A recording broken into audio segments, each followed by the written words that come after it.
Futures bright. Futures Lily White says, "Do you think the starting 11 will burn out?" Sorry, hope not. With one game a week, personally, I mean, obviously, Udogie's got fatigue. I don't know if it's fatigue in his muscle or general fatigue, which is why he didn't feature against Palace. But look, you got to get these guys' fitness up to tip top levels. If you only get playing one game a week, Sean, is that a bit worrying? We've played one game a week, and he's got muscle fatigue, but he's an absolute he doesn't unit. play 90 minutes. Most of them, especially in the Premier League, most of them that are physically big, tough players go through ridiculous sessions of injuries. And you look at Reece James at Chelsea, his career is going to be cut short, I think, because he's just too top heavy for the game. I just wonder whether Destiny Udogie, he hasn't been injured yet, but I just wonder whether or not he is going to be someone, because just the demands of a fullback position are you're making sprints, like 80-meter sprints or at 3/4 pace 10 times a game. And Can I ask you a question then, Sean? If we had European football, Europa League football, we need to get someone in behind him, mate. Yeah, how many points would we have in this league right now, do you think? Not as many as we do. No, nowhere near it. Not as many as we do. Yeah, we'd be maybe 6th or 7th, I think, probably. But I do think Tottenham need to prioritise a left back on the list. Just needs to go, like, to sit in behind me. My favourite player, my favourite left back in the Premier League at the moment that I think we could get, Dave, we've spoken about it, Anthony Robinson. Right? What's your thoughts on him? I'll come back to the super chats in a second, guys, because this is an interesting topic. 1 second. But thank you, Martin. And thank you, Futures Bright. Go on, mate. Go on, Dave. Oh, me? Oh, sorry. I thought you were asking Johnny. Yeah, look, I really like Robinson. I was only saying it to Jack before the Fulham game, actually, before we went live. How comes not, no big clubs have really come in for him. I think he's absolutely solid. I think he's brilliant defensively. And I think he's very, very good going forward, technically good as well. So, for me, I think he'd be the right guy to bring in and have, competition with Udogie. I think he'd be absolutely brilliant. And plus, he's not going to cost you an arm and a leg either. You'll get him out of for a relatively decent price as well. And that's where I'd be looking at. He's got all the attributes for a modern day fullback. And I think the reason why Ben Davies really struggled, I think the main part of his struggles against Palace was he just doesn't have the legs to get up and down. He's lost a yard of pace, and he doesn't have the legs to be able to get up and down as quick as we need him to when you compare him to Udogie. Whereas someone like Robinson does, he's got that energy, he's got the speed about him to be able to get up and down. And that's what we should be looking at. You can't get someone that doesn't have the pace in that back line, because then what you're relying on the whole time is what we did against Palace in the first half. Van der Ven being dragged out of position constantly to try and cover for him. But Robinson is one I'd definitely be looking at. I thought he had a very good World Cup with America. I think he's had a very good season, last season with Fulham, and a good start this season. I'd love him to come in at Tottenham. I would be happy with the double, to be honest with you. Tosin and Robinson. Tosin, 6'5", come through the City Academy.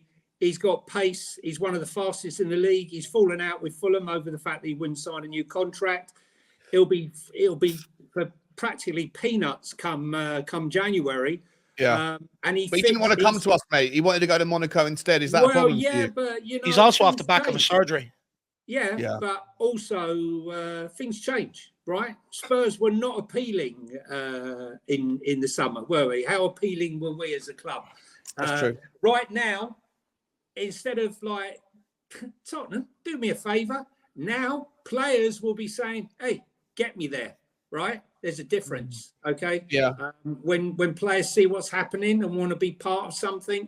So I would not be unhappy with Tosin and Robinson. I think Tosin answers all the questions. He's perfect. He's the Ange type. He's quick. He's 6'4", 6'5", 6'5" he is actually. Can play left centre-back or right centre-back. And I think those two can be got for very little money. Tosin's going to go anyway, so really it would just be a deal for Robinson. Robinson for me, like every time Tottenham play Fulham, 27 now. He's 26. Yeah, 26. He's been around the block, but he is. I think he's just a really, really balanced fullback, like an old school balanced fullback who can get forward, who helps out. Fulham are most dangerous down their width, even though they've got Polina. Side issue. Did you see Polinia's cheeky elbow on the weekend? I've got to tell you that. I know. Disgusting elbow. The kind of guy could have broken his eye socket. But but anyway, John, apart from him, I do think that Fulham are most dangerous down their left-hand side of either when they invert Decordova, Reed and Willian, but Anthony Robinson and Tete. Fulham have got brilliant fullbacks that can get forward and get back, spend most of their time tucked into their final third, and then get forward when necessary. For me, I think he is someone that would absolutely suit the system. There's other people out there. It's interesting you talk about Tosin Adarabioyo, Johnny, because another player we've been linked with, and I'm just going to bring it up right now, is a story. It's a nice little segue. Just give me Paulinho any day of the week, mate. I take Paulinho. He's brilliant, but he's dirty, though. He's a real dirty player. I wanted to bring this up. I don't know if you can see it. Let me get it. Sorry, I'm not on the screen. Did you see his stats from the other game? 11 interceptions, 10 tackles. Yeah, he's a brilliant. I think Liverpool will go in for him in January, if I'm honest. Oh, no, I'm not a Victor Nelson fan, man. Well, that's what I was going to ask you. He's been frozen out by Galatasaray in favour of a player that we handed over to them in Davinson Sanchez.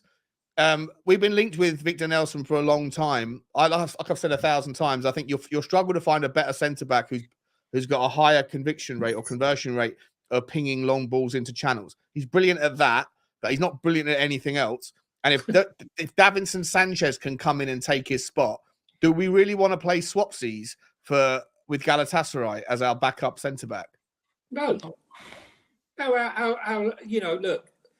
I think we mentioned this before. I think the club are very conscious of the fact that they need to leave certain positions free for players to come through the youth. I mean, look, next season, Alfie Devine has to have a place, right? Donnelly, next season, at his age, he needs to be involved in that squad. Could he be getting minutes? I think it's now's time to let Skip go, get some money for him, and bring these players in. And I think you've got to be really careful. I think Ashley Phillips, it's a bit too early for him, so we can get another centre-back. Dorrington, again, those two, another year. We absolutely need a centre-back in January. Correct. Right? We absolutely have to. And it has to be early. For me, I don't want... I think that Daniel Levy's done fairly good business in the last 2 January windows, but it all came late.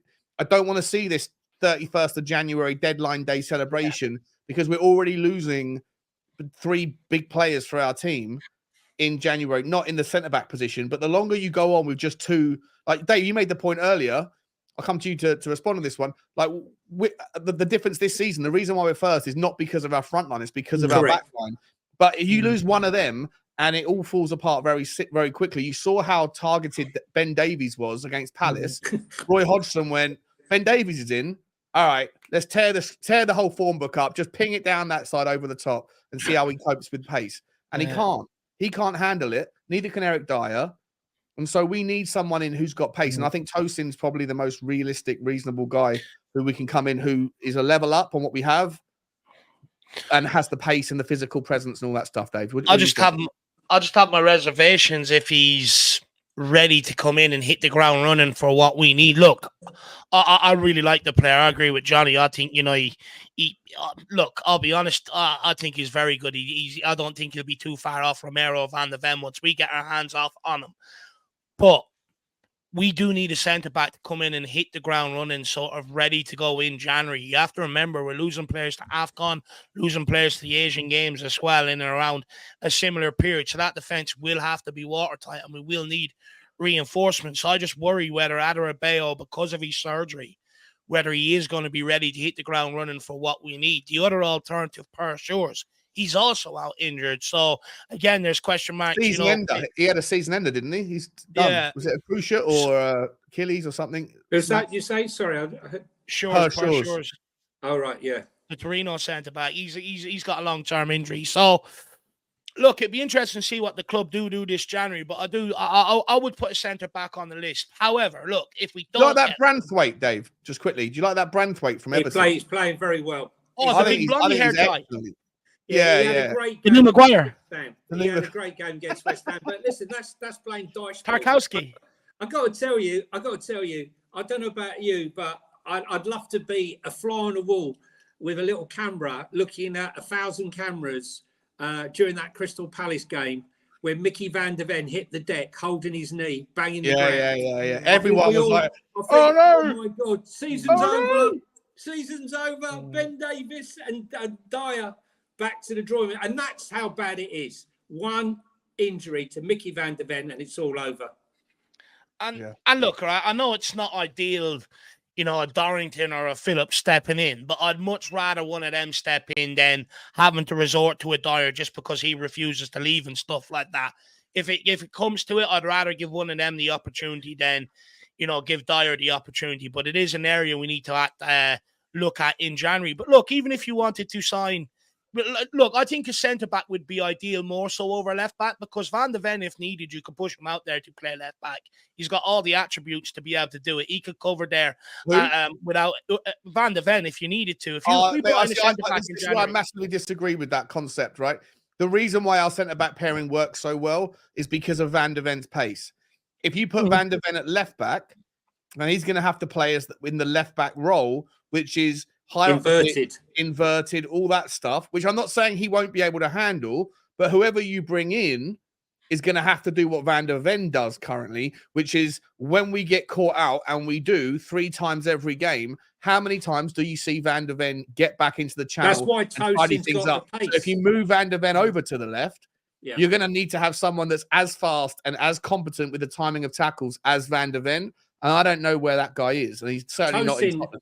I do believe that Tosin is a player who can play left centre back, who is very, very quick. You know, he's not as quick as Mickey van der Ven, but there again, who is? But he is exceptionally quick, you know, and he's strong, and he's good in the air, which at the moment, surprisingly, is Mickey van der Ven's weaker. What worries me a little bit about Tosin though is Issa Diop kept him out of the team before his injury. No, it wasn't. It wasn't that. It was to do with the fact that he refused to sign a contract. John. That's what. The only reason why he's still there is Fulham extended the year on his contract to try and persuade him to sign a new one. That's the only reason why he's still there. Fair enough. Okay, I'll take that one. Sorry, Dave, I did interrupt you, mate. Do you want to finish your point, and then I'll get back to the super chats that we missed. Look, I do hear what you're saying. Obviously, you know, you want to sign a centre back with pace, but I think a lot of the signings we're going to make now, that, you know, they'll all require a bit of pace, and you know, to be able to get around the pitch and carry out what we need them to carry out defensively and going forward. But look, on a needs bus basis, I'd have no problem putting Van der Ven at left back for a game or two if it required. I take your point. I do take your point, but you know, that's where just other people just have to be competent. Yeah, I shudder to think what would happen. In the first minute of the Chelsea game, if Van der Ven goes, I think Van der Ven is more indispensable than Romero at the moment, and that's saying something. I don't know, maybe you disagree, but I just think when we get caught out, it's not Romero that's getting back for last-ditch tackles. He's done it, but it's Van der Ven's pace that gets us out of trouble. Romero's been outstanding. Romero's been, of course. I'm not. Yeah, it's like, you know, pick your poison. Who would you rather leave the team? They're both indispensable for us. But I never thought I would see Romero telling everyone to calm down. I saw that. Palace. I want to turn that into a GIF, like a GIF, whatever it is, with him with Romero doing this. Like, what are we doing here? Did it at Palace. I've seen him numerous times. You know, like, Jesus, guys, calm down, right? Like, hello, is that the same guy? Love it. Love. Great. It's great to see.